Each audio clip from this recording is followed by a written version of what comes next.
બેસતા વર્ષે ઇન્દ્રનો દર વર્ષે આપણે યજ્ઞ કરીએ છીએ અને એ યજ્ઞની આજે આપણે તૈયારી કરીએ છીએ. કનૈયાએ પ્રશ્ન કર્યો, બાબા ઇન્દ્રનો યજ્ઞ શું કામ? બેટા, ઇન્દ્ર આપણને જીવાડે છે, ઇન્દ્ર આપણને પર્જન્ય વરસાદ અપાવે છે, ઇન્દ્ર આપણને ઘાસ ચારો અપાવે છે. કનૈયાએ સામો કર્યો કે બાબા ઇન્દ્ર ક્યારેય કોઈને જીવાડતો નથી, ઇન્દ્ર ક્યારેય કોઈને મૃત્યુ પામતો નથી. સંસારમાં 100 લોકો કર્મથી જ જીવે છે અને કર્મથી જ મૃત્યુ પામે છે. કોઈ જીવાડતો નથી, કોઈ મારતું નથી.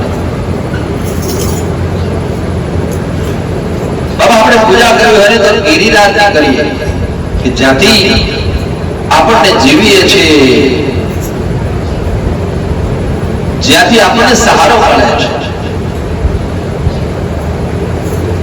આપણે પૂજા કરીએ તો ગાયની પૂજા કરીએ, ગિરિરાજની પૂજા કરીએ, જેનાથી આપણું જીવન નિર્વાહ પણ થતું રહે છે. આ બાજુ કનૈયાએ પોતાનો જે અડગ નિર્ણય હતો એ નિર્ણય આખી સભામાં આપી દીધો છે. બાબા માફ, આ વર્ષે ઇન્દ્રનો યજ્ઞ તો નહીં જ થાય. બાબા માફ કરજો, પણ ઇન્દ્રનો યજ્ઞ આ વર્ષે નહીં થાય. આ વર્ષે કાં તો ગિરિ યજ્ઞ થશે ને કાં ગૌરી યજ્ઞ થશે,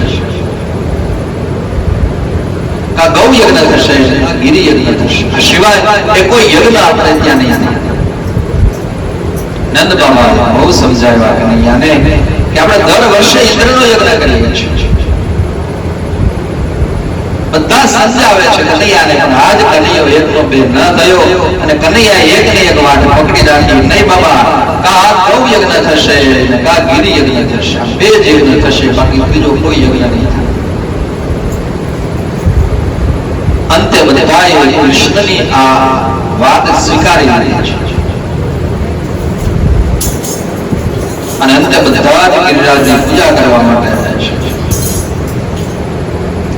સુખદેવી રાજા પરીક્ષિતને સમજાવે, હે રાજા, આ ગોવર્ધન પૂજા એ માત્ર કોઈ ગિરિની પૂજા નથી, કોઈ પર્વતની પૂજા નથી,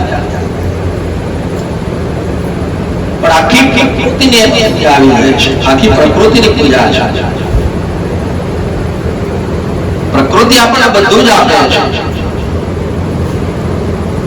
પ્રકૃતિની પૂજા કરવા માટે બધા એકત્રિત થયા છે. આ બાજુ કનૈયાએ કહ્યું છે કે બધા જ પૂજા કરવા માટે આવે. 100 લોકો પોતપોતાના ઘરેથી ભગવાનને ધરવા માટે સામગ્રી લઈને આવે. કોઈ જીવ આપણે પૂજા કરીએ, કોઈ જીવ ભૂખ્યો રહે ક્યારેય નહીં રહે. ઈડી માટે પુત્ર સુધીનો દરેક જીવ આજ આ પૂજામાં તૃપ્ત થવો જોઈએ અને એટલા માટે ભગવાને બધાના ઘરેથી સામગ્રી મંગાવી છે. જેના જેના ઘરેથી સામગ્રી આવે છે એને ભગવાન અખૂટ અન્ન આપે છે. એના અન્નના પ્રકાર ભર્યા રહે છે, ક્યારેય પણ અન્નના ભંડાર એના તૂટતા નથી. કારણ કે ભગવાનને અર્પણ કરવાની ભાવનાથી આપણે લાવ્યા છે. સામગ્રી જે કાંઈ આવે છે માત્ર મારો ઠાકોર જમે એવી હૃદયમાં ભાવના છે. એ ભાવનાથી આવેલું દરેક અન્ન એ દરેક અન્ન એનાથી બધા જ જીવાત્માઓ તૃપ્ત થાય છે. એક સામાન્ય આપણે ઘરે યજ્ઞ કરીએ તો યજ્ઞથી 18 આલમે તૃપ્ત થાય છે. ભવિષ્ય જે આપણે નાખીએ છીએ યજ્ઞની અંદર, તલ હોમીએ છીએ, ઘી હોમીએ છીએ, તો એ ઘી દ્વારા પણ સૂક્ષ્માથી સૂક્ષ્મ જીવોનો એક ખોરાક છે. ઘણાય પ્રશ્ન કરે કે દાદા આટલું મોંઘું ઘી તમે હવનમાં એમને હોમી દે, એ કદાચ કોઈને ખાવા દે દેતા, પણ એ ઘી દ્વારા સૂક્ષ્મ જે બેક્ટેરિયા હવામાનની અંદર રહેલા છે એને એનો ખોરાક મળી જાય છે. તલ અને જવ જ્યારે હોમવામાં આવે છે ને ત્યારે તલ અને જવનો હોમ કરવાથી જે ધૂમ્ર નીકળે છે, ધુવાડો નીકળે છે, એનાથી આખું ઓઝોન પણ બંધાય છે.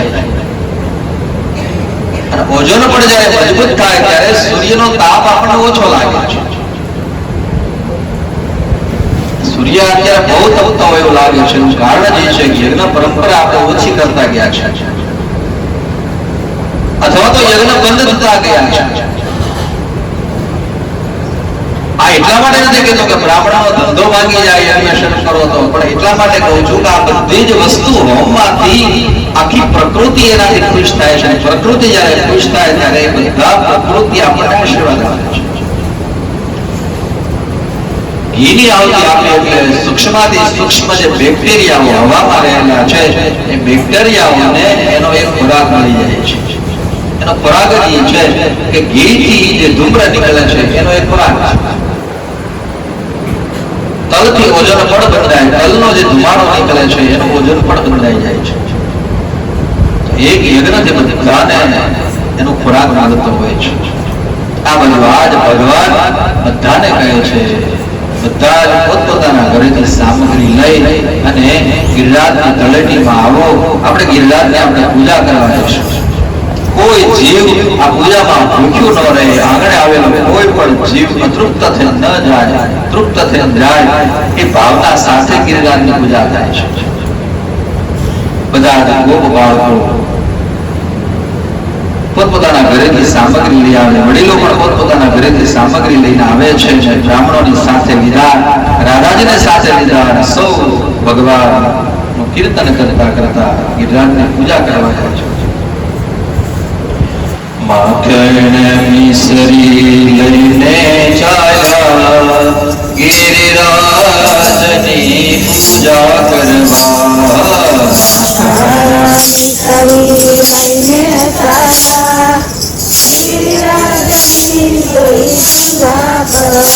હે માખણ મિસરી લઈને ચાલ્યા ગિરિરાજની પૂજા કરવા.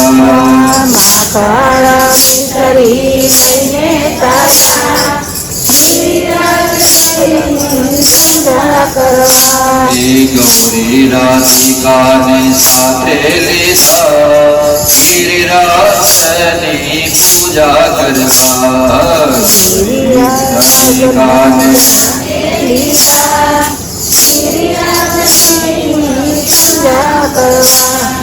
ગૌરી રાધિકાને સાથે લીધા ગિરિરાજની પૂજા કરવા.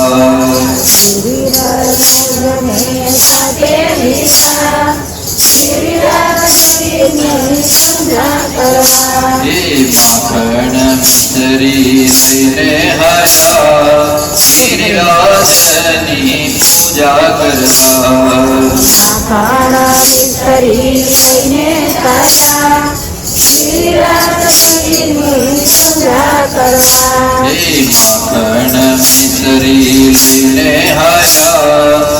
ગિરિરાજની પૂજા કરવા.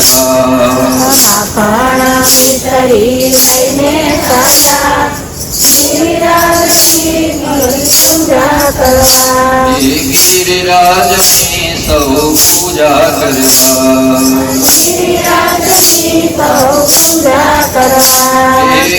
ગિરિરાજની સૌ પૂજા કરવા.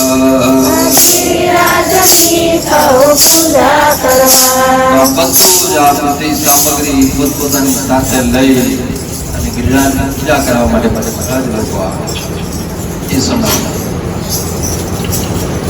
નંદ બાબા અને યશોદા પણ ગિરિરાજની પૂજા કરવા માટે આવે છે.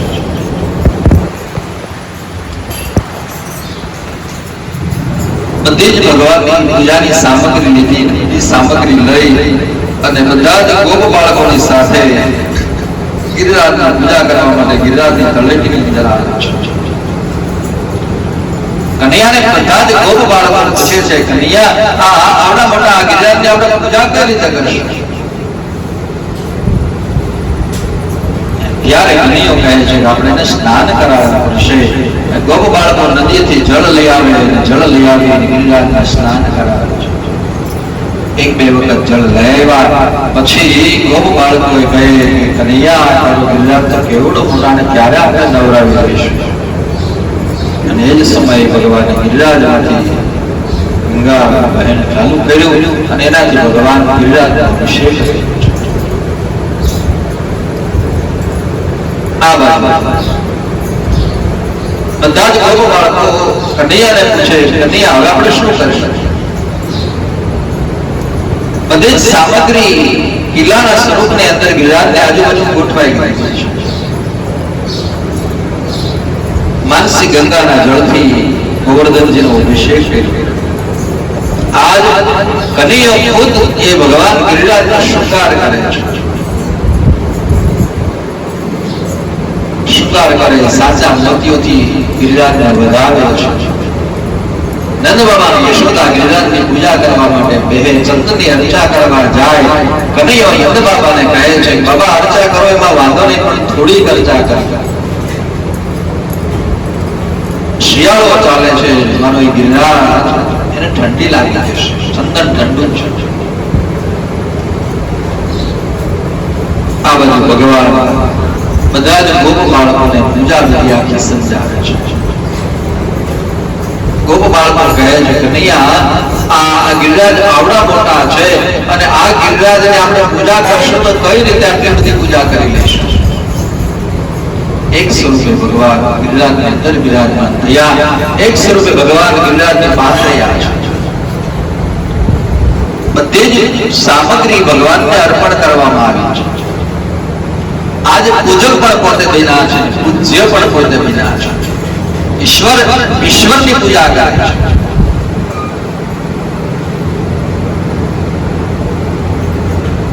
આજ ગિરિરાજની ષોડશોપચારથી ભગવાનની પૂજા કરી. પૂજાના અંત ભાગની અંદર બધા જ નૈવેદ્ય ભગવાનને અર્પણ કરવામાં આવ્યા છે.